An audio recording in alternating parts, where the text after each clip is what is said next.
Well, a great day of baseball, a very long day. Anytime you play a doubleheader, and then we have the rain delay as well. Give my team a lot of credit for staying focused over a long day, and we played really good baseball today. In game one, Crawford, Strider, and Spires, I thought did an outstanding job to hold them to 3 runs.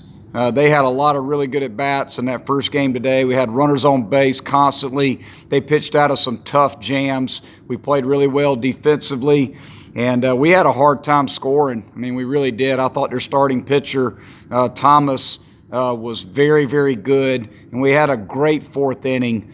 Got a couple guys on base with some hits, Cromwell and Williams, base hits, and then Jolly laid down a nice bunt that they threw away. And then Drew Wharton, had the at-bat of the game, broke it open right there in the 4th with a double.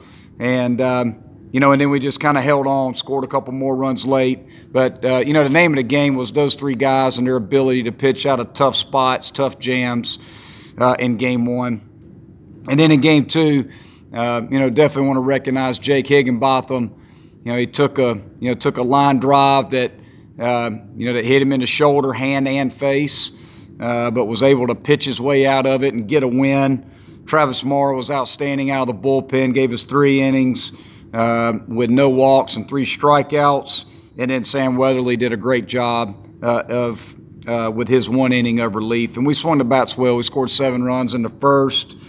It's always good to have the bottom of your order give you really good offensive production. Grayson Bird had his best game of the year offensively, and Teodosio had 2 two-strike hits, used the other side of the field, made some adjustments. Very proud of Teo. I'm pretty hard on him sometimes, but it's because I think he's got so much upside, but I was really happy for him to put together a couple big at-bats right there. Our defense was good again. It was great to get Chris Williams behind the plate for the first game of the year, and just played a good baseball game. And to get a sweep in the first weekend, to play as well as we did, I think we outscored them 23-7 over 3 games against a really good offensive ball club.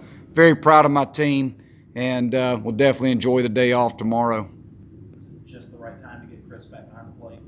Yeah, we felt like with having the doubleheader scenario today, played catch with Chris right after game 1 in the outfield, and the ball was coming out of his hand pretty good.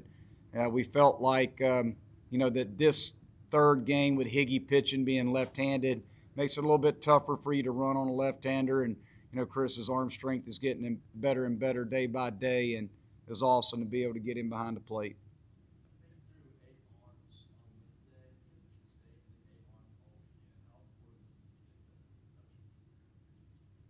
Well, our starters did a nice job. Hennessy was outstanding.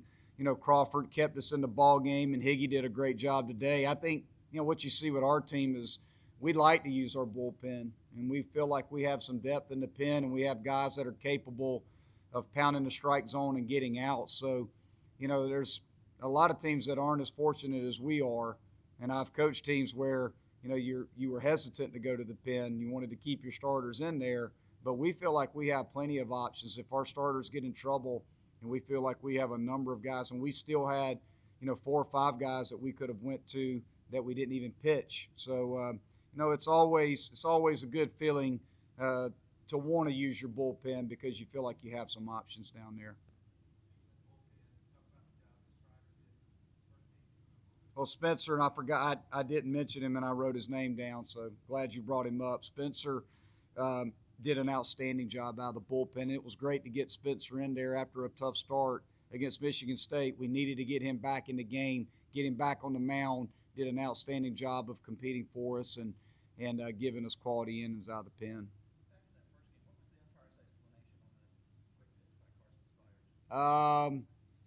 He just said it was a quick pitch, and I don't think he was ready for it. I think it surprised him.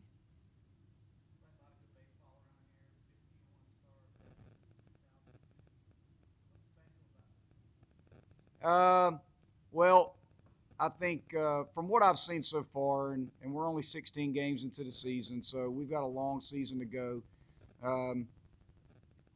we can beat you in a number of different ways. I think that, the constant has been our pitching and our defense.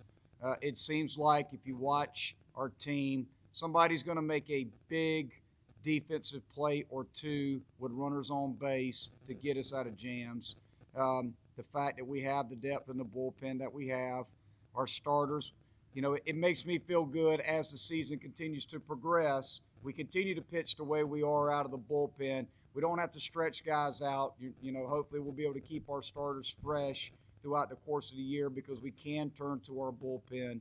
I think our offense is only going to get better, and we have some guys that we can use in different spots in the lineup. Just overall, it's a fairly disciplined offense, and we have some power, and we pitch and defend. So we're off to a great start, but we got a long ways to go. So we're just taking it kind of game by game right now, but, very proud of my guys so far. Yeah, Kier's getting close. Hopefully this week he'll be able to take batting practice. I know he's hitting off the tee on a daily basis. He's playing balls off the bat. So we'll hopefully be able to ramp him up to maybe some batting practice at some point this upcoming week to 2 weeks. Once we can get him taking batting practice, then he can start to face live pitching. So he's somewhere between 2 to 3 weeks before he's ready. But that'll be up to our medical staff and Kier. Our outfield defense, again, a lot of times people don't talk about outfield defense. It's been pretty dang good. So it's a credit to Coach Davidson and how hard our outfielders work on what they do. But, they've done an outstanding job for us.